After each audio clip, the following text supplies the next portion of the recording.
जैसा कि आपको जानकारी है कि कुछ दिन पहले हमारे जो जे.एंड.के के कॉन्स्टिट्यूशनल हेड थे, former governor Satyapal Malik ji, Pulwama incident के समय उनकी एक इंटरव्यू आई और उस इंटरव्यू के जरिए उन्होंने पुलवामा में जो घटना घटी, जो हमारे 40 जवान शहीद हुए, उसके बारे में बहुत ही सीरियस सवाल देश के सामने रखे और उन्होंने ये माना कि ये एक बहुत बड़ी इंटेलिजेंस फेलियर हुआ, ऑपरेशनल फेलियर हुआ और इनकॉम्पिटेंस की तरफ इशारा किया, इनकॉम्पिटेंस की तरफ इशारा किया सीआरपीएफ के लिए और मिनिस्ट्री ऑफ होम के लिए। उन्होंने ये कहा कि 5 एयरक्राफ्ट की जरूरत थी और उनको एयरक्राफ्ट अगर दिए जाते तो आज ये घटना नहीं घटती और हमारे जो 40 जवान शहीद हुए हैं वो आज हमारे बीच में होते। ये बहुत ही सीरियस और दुखद सिनेरियो है जहां पे एक कॉन्स्टिट्यूशनल हेड ये आकर ये बात उठा रहा है कि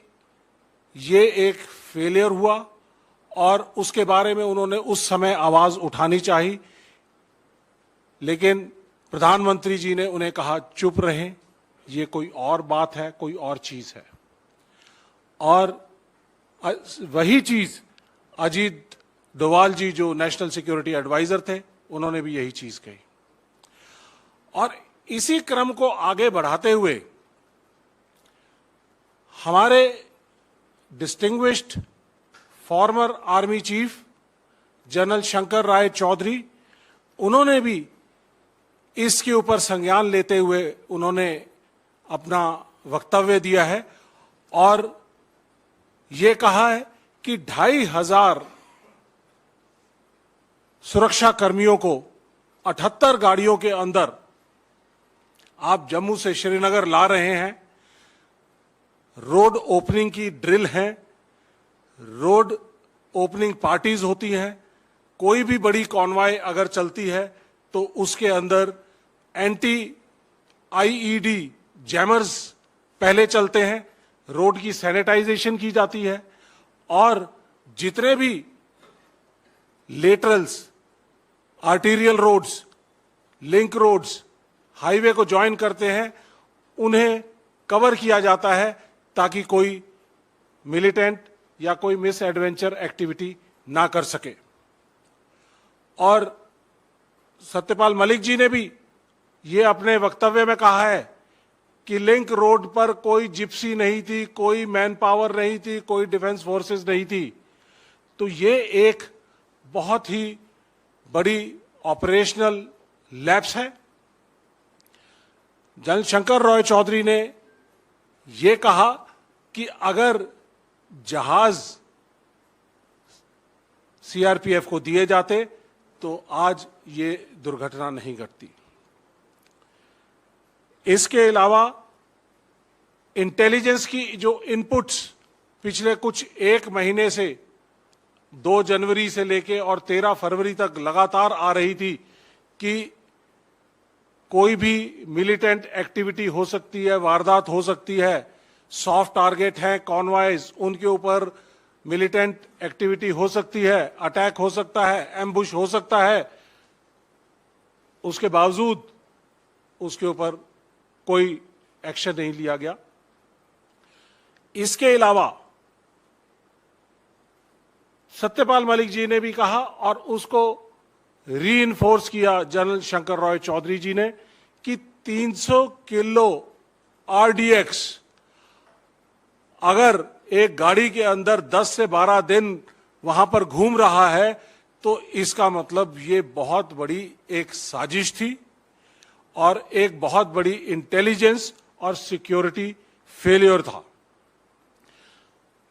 हम लोगों ने उस इलाके में काम किया है अगर 10-15 किलो आरडीएक्स भी आसपास कहीं पता चलता है कि किसी इलाके के अंदर है, तो पूरी की पूरी सिक्योरिटी फोर्सेस अलर्ट हो जाती हैं और उस एक्सप्लोसिव को और उसके सोर्स को ढूंढने की कोशिश करती हैं और निष्क्रिय करने की कोशिश करती हैं। लेकिन मुझे अचरज है इस बात का कि 300 किलो आरडीएक्स 10 से 12 दिन तक एक गाड़ी के अंदर घूम रहा है और सिक्योरिटी फोर्सेस को या इंटेलिजेंस नेटवर्क को ये जानकारी नहीं हुई। और जो अगर ये जानकारी, पुख्ता जानकारी अगर आगे पास की जाती और इनको मिलिटेंट्स को अगर पकड़ा जाता, तो आज ये सभी शहीद जवान हमारे बीच होते।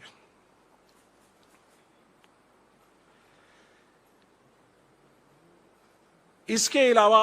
जनरल शंकर रॉय चौधरी ने बड़े ही वैलिड सवाल पूछे हैं। उन्होंने कहा है, कोट, ये अंग्रेजी में है, the primary responsibility behind the loss of lives in Pulwama rests on the government headed by Prime Minister. And he also says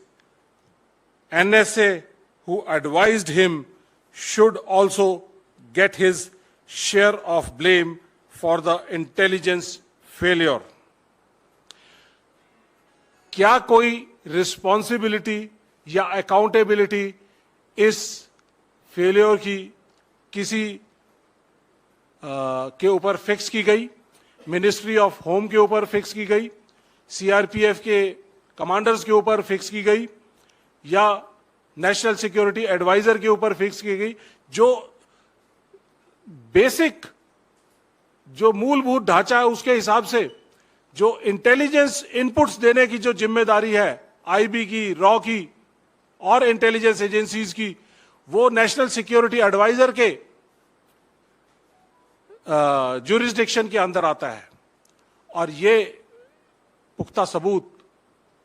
जो पुख्ता इंफॉर्मेशन है, ये सिक्योरिटी फोर्सेस को क्यों नहीं दी गई? और अगर ये दी जाती तो शायद ये इंसिडेंट नहीं होता। मोटे तौर पे जनरल रॉय चौधरी ने कहा है, फिर दोबारा से मैं उनकी कोट करता हूं, it's a slip up that the government is trying to wash its hands off, कि सरकार अपनी गलतियों को छुपाना चाहती है और लोगों को इसके बारे में नहीं बताना चाहती। ये बहुत ही सीरियस सवाल है जो कि सिक्योरिटी एजेंसीज जो वहां पर अपनी जान को जोखिम में डालकर देश की एकता और अखंडता को बचाने के लिए J&K के अंदर और बॉर्डर्स के ऊपर और नॉर्थ ईस्ट के अंदर जो अपनी अनफ्लिंचिंग लॉयल्टीज के साथ वहां पर काम कर रहे हैं, और अगर उनको जो बैकबोन सपोर्ट इंटेलिजेंस नेटवर्क की मिलनी चाहिए, अगर वो ना मिले तो उनके लिए बड़ा ऑपरेट करना बड़ा मुश्किल हो जाएगा। तो इन सब चीजों का संज्ञान और आप लोगों को बताते हुए मैं डिफेंस फ्रेटर्निटी की तरफ से और देश के सैनिकों की तरफ से और देश की तरफ से ये मैं सवाल उठाना चाहता हूं कि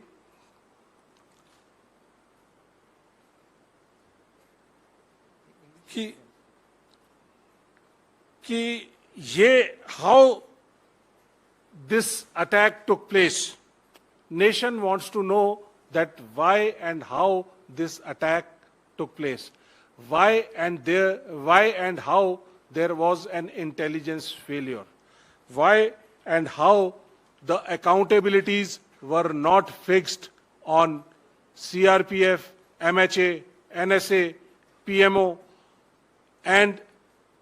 why and how the RDX has been floating around in that general area for 10 to 12 days. And how and why these lapses have been taken care of so that such incidents do not take place again. और 4 साल बीत चुके हैं, and सरकार ने अभी तक इसके बारे में कोई जिक्र नहीं किया। 17 लोग इसके अंदर उन्होंने नामित किए, जिनमें से 7 लोगों को मौत के घाट उतारा जा चुका है। कुछ लोग आज भी बाहर घूम रहे हैं। तो हम सरकार से जानना चाहते हैं कि हम डिमांड करते हैं कि वो एक वाइट पेपर इस पूरे इंसिडेंट के ऊपर लेकर आएं, ताकि देश को मालूम चले कि असलियत क्या थी, क्या हुआ, किसकी गलतियां थी, किनकी वजह से हमारे